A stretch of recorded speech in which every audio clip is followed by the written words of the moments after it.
Bank manager slaps a black mother holding a baby. Seconds later she is fired. In every city, behind polished glass doors and the calm hum of daily business, there are stories that never make the headlines, stories of ordinary people pushed to their breaking point, stories of power abused and dignity threatened.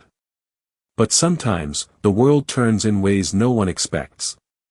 Sometimes the person everyone underestimates becomes the storm that changes everything.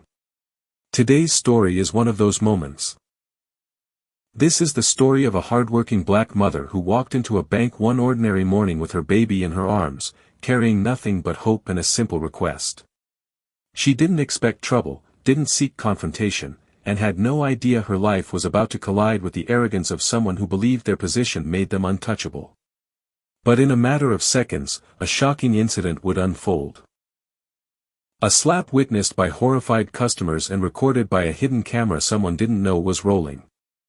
And what happened afterward would shake the bank, the city, and eventually the entire internet. This is more than a story of injustice. It's a story of courage, consequences, and a mother's refusal to be silenced. And trust me, the moment karma steps into the building, everything changes. So sit back, pay attention, and let this tale remind you that respect is a simple price that everyone should be willing to pay, no matter their status. Before we go any further, comment where in the world you're watching from and make sure to subscribe because tomorrow's story will be the one you don't want to miss. The fluorescent lights inside Oak Ridge National Bank always felt a little too bright, humming overhead like they had something to complain about. The marble floor reflected every step, every sigh, every impatient shuffle of customers waiting in the long Friday morning line. Amara Ndoye held her baby girl, Zuri, close to her chest. It was barely 10 a.m., but the sun outside had already turned the city's sidewalks into warm mirrors. She had walked 20 minutes with Zuri wrapped snugly in a soft yellow blanket, hoping to solve a simple problem, a fraudulent withdrawal that had drained nearly all of her savings. She worked 2 jobs. She budgeted every franc. She did everything right. But someone else's mistake had now left her struggling to buy baby formula. The line crept forward slowly, and Amara bounced Zuri gently, whispering soft lullabies in Wolof to keep her calm. The baby cooed and pressed her tiny hand against her mother's chin. A few customers noticed the exhausted look on Amara's face and gave sympathetic smiles. Others seemed too busy to care. At the far end of the hall, inside a glass-walled office, bank manager Victoria Hale stood like a polished statue, tall, blonde, sharply dressed, and known by every employee for having the temperament of a ticking bomb. She didn't tolerate delays, questions, or anything that made her feel beneath her position. For weeks, she'd been on edge, ever since corporate announced surprise audits and hinted that regional managers were being considered for promotion. Victoria wanted that promotion more than anything. And today, nothing was going to ruin her perfect image. Or so she thought. When Amara reached the teller, she explained her situation politely. "I just need the withdrawal reversed. I have proof it wasn't me. And I really need access to my money today, my baby needs formula."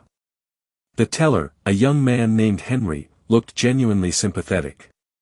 "I'm so sorry this happened. Let me call the manager. This requires authorization." He picked up his phone. Victoria appeared less than a minute later, heels clicking like sharp punctuation marks on the marble. "Yes," she snapped. "What's the issue?" Henry cleared his throat carefully, he'd been scolded enough times to fear her. "This customer had a fraudulent withdrawal. She needs immediate reversal." Victoria's eyes swept over Amara, starting at her worn sandals, lingering on the baby in her arms, then narrowing judgmentally at her simple cotton dress. "Well," Victoria said with a sigh, "that's not something we can do instantly. She'll have to file a claim and wait 3 to 5 business days." Amara shook her head respectfully. "I already filed the claim online. The system told me to come here so a manager could expedite it. I really need the funds today. My account is almost empty." Victoria folded her arms. "That's not my problem." Something in those words, cold, dismissive, dripping with superiority, made the room feel heavier. Amara swallowed her frustration. "Please, ma'am. I'm not asking for anything extra. Just what's mine." Victoria's lips curled. "Look, I don't know what you people always think managers can do, but you are not getting special treatment." A few customers frowned, shifting uncomfortably. "What do you mean, you people?" Amara asked quietly. "Exactly what it sounds like," Victoria replied. Henry glanced around nervously. This wasn't the first time Victoria had said something questionable. But this was different. Customers were watching. Phones were out.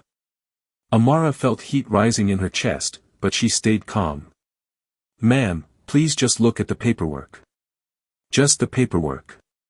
That's all I'm asking." Victoria stepped closer, invading her space. "I said no." Zuri began to fuss, sensing the tension. Amara rocked her gently. "Baby. Mama's here." The soft sound seemed to annoy Victoria even more. "Is the baby going to cry the entire time you're in here?" she snapped. That was when everything changed. Amara looked up with tired eyes. "She's just hungry. That's why I don't care." Victoria exploded. "Either stop the noise or step aside and let real customers get service." Gasps rippled through the room. A few customers exchanged horrified looks. But Amara remained calm. "Ma'am, we are all customers." "Not today you aren't," Victoria spat. "You're a disturbance." Amara blinked. "I'm holding my child. That is not a disturbance." Victoria stepped even closer, her face twisting with rage. "I'm not going to argue with you. Leave. Now." "I won't leave without my own money," Amara replied softly but firmly. Her voice didn't shake. It didn't rise. It simply held the kind of strength only a mother could possess. And Victoria hated that calmness. "You don't tell me what you will or won't do," she snapped, and then, in a moment of reckless fury that would cost her everything, she raised her hand. And slapped Amara across the face. The crack echoed through the bank like a gunshot. Zuri burst into terrified screams.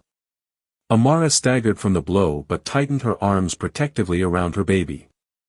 Every customer froze. Phones lifted. Cameras recorded. Henry stood rooted in horror. Victoria, breathing heavily, suddenly realized, too late, what she had done. "You hit me," Amara whispered, stunned. No, she provoked me." Victoria stammered, looking wildly around as if anyone would defend her. But all she saw were eyes filled with disgust. "She hit that woman holding a baby," someone whispered loudly. "Call security," another said. "No, call the police." Henry stepped forward with trembling hands. "Ma'am, you need to step back. Now." Victoria pointed at Amara desperately. She was being aggressive. She refused to follow instructions. "That is not what happened," a customer said firmly, phone raised. "I recorded everything." Victoria's face drained of color. Another customer added. "Me too. She didn't even raise her voice. You hit her for no reason." Victoria looked around, panic rising like a tide. This is taken out of context." But the context was already clear. Amara wiped a tear from her cheek, not from pain, but from the shock of being struck while holding her child. A security guard rushed over. "What's going on?" Several customers spoke at once. "The manager hit her. She slapped her while she was holding a baby. I have the video." Victoria tried to compose herself. "This is insane. She's just trying to get me in trouble." One of the customers walked forward, calm and steady. "You got yourself in trouble." The security guard looked at Amara gently. "Ma'am, are you okay?" Amara nodded slowly. I'm fine. My baby's just scared. But Zuri's cries told a different story. That was when the double glass doors swung open. Regional Director Samuel Cross had just stepped in for an unannounced inspection, something no one, especially Victoria, expected. It took him less than 5 seconds to assess the chaos. What happened? He demanded. A dozen voices answered at once. Customers thrust phones toward him. Henry stepped forward. Security pointed at Victoria. But Samuel's gaze locked onto Amara, her red cheek, her crying baby, her trembling but unbroken posture. Did my manager do this to you? He asked quietly. Amara nodded once. Victoria tried to rush toward Samuel. Sir, please, that woman is lying. Samuel raised a hand, silencing her instantly. Victoria, step into my office. Now. She obeyed, but her steps were unsteady. Samuel turned to the guard. Stay with her. Do not let her leave this building. Customers murmured with satisfaction. Then Samuel approached Amara. I'm so deeply sorry this happened. I promise you, this will be handled immediately. And when he said immediately, he meant it. Victoria Hale had less than 60 seconds left in her job, and she didn't even know it. Regional Director Samuel Cross stood still for a moment, silently taking in the red mark on Amara's face, the shaking in her arms as she cradled her baby, and the uncomfortable cluster of customers watching with anticipation. His expression was calm, but his eyes burned with anger. Ma'am, he said softly, could you please step into my office? I want to speak with you privately. And don't worry, security will remain here with the manager. The customers parted, creating a path for Amara. Some nodded at her, others mouthed we saw everything, and a few murmured comforting words as she walked past. Zuri had calmed slightly, though she still whimpered in her mother's arms. Samuel escorted Amara into his office. Victoria's office was immediately sealed off by another guard. Once the door closed, Samuel spoke with the kind of steady seriousness that made even the walls seem to listen. Before anything else, he began, I want to apologize. What happened to you is unacceptable, unethical, and illegal. And I promise you, it will not be swept under the rug. Amara sat carefully, rocking Zuri. I didn't want any trouble, she said quietly. I just needed my money so I could buy formula. My baby hasn't eaten in hours. Samuel nodded, jaw tightening. You're going to get every cent back today. And much more. He reached for his landline phone. Send the head of claims and 2 branch supervisors to my office right now. Then he looked back at Amara. While they come, can you explain exactly what happened? In your own words. Amara told him everything, from the moment she arrived to the instant Victoria's hand struck her. She didn't exaggerate, she didn't need to. The truth was already enough to make Samuel's face turn a dangerous shade. He took detailed notes, recording every phrase. Meanwhile, outside the office door, the tension inside the bank lobby grew thicker. Customers whispered, replaying their videos, showing each other the footage. A young woman had already uploaded a clip anonymously, captioned. Bank manager hits mother holding a baby. Unbelievable. Within minutes, it began to spread. Inside the office, 3 staff members arrived. Samuel immediately briefed them.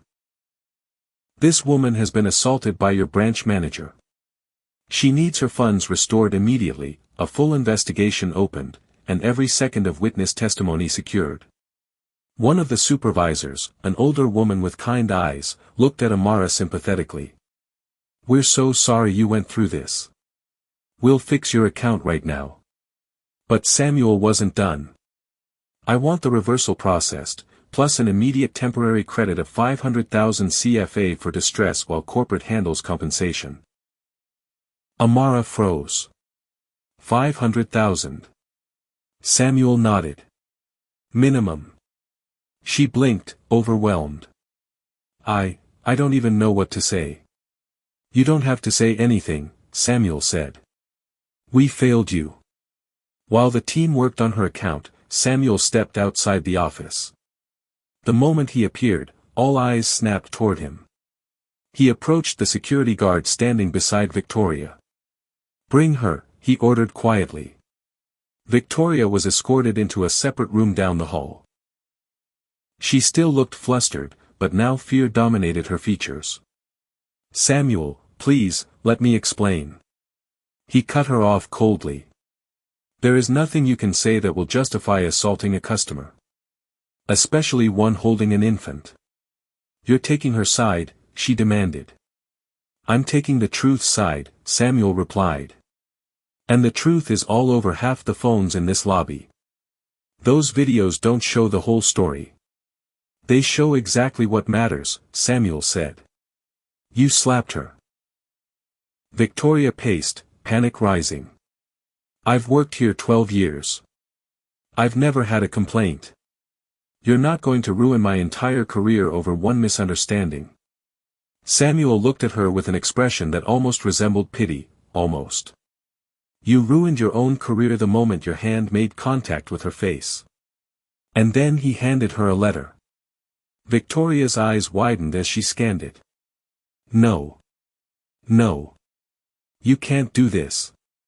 You're firing me." "Effective immediately," Samuel confirmed. "You'll be escorted off the premises." "This is insane. You're choosing her over me. Some random woman." "Some." Samuel stepped closer.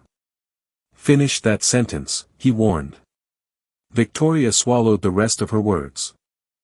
Minutes later, she was marched out the front doors, not to applause, because the lobby wasn't that kind of place, but to a heavy, satisfied silence.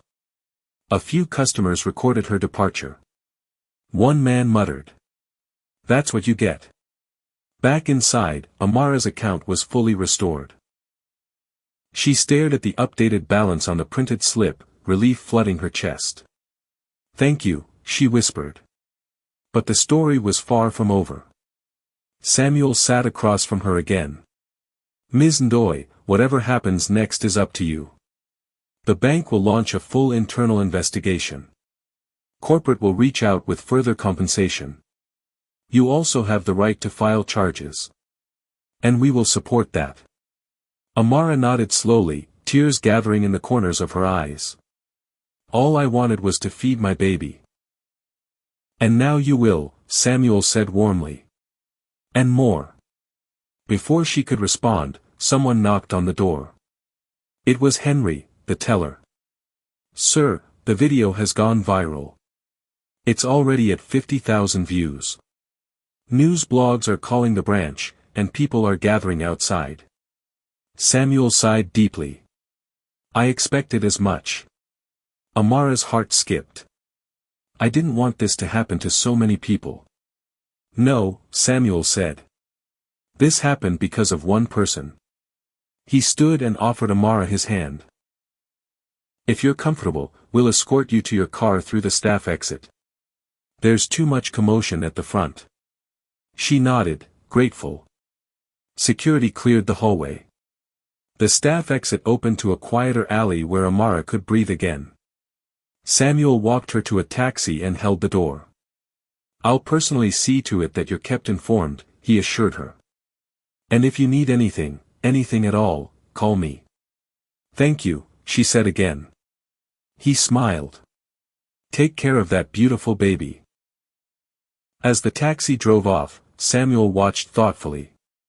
He knew this incident would explode far beyond his control. And he was right. 48 hours later. The video hit 2.1 million views. Hashtags trended. News channels debated the incident. The bank released a public apology. And Victoria's name was everywhere, tied permanently to her mistake. Meanwhile, Amara received hundreds of messages of support. Some offered to help financially, others offered legal advice. And one morning, she received a call from a number she didn't recognize. "Hello. Ms. Ndoye. This is Marissa Campbell, Head of Corporate Communications at Oak Ridge National Bank. We're calling to inform you that the board has approved a settlement package for you. A settlement? Amara asked slowly. Yes. Given the nature of the incident, the damage caused, and the widespread attention, the bank wishes to compensate you. 15 million CFA, plus lifetime free banking services, and an official public apology from our CEO. Amara nearly dropped her phone. I don't know what to say. You don't have to say anything. You deserve it. She hung up the call and hugged Zuri tight, tears falling onto her baby's soft hair. A moment of cruelty had turned into a moment of justice. Not because Amara fought violently, not because she raised her voice, but because she stood firm in her dignity when someone tried to take it from her. And sometimes, that is all it takes to change everything. If you enjoyed this story, make sure you like the video and subscribe for more powerful stories like this.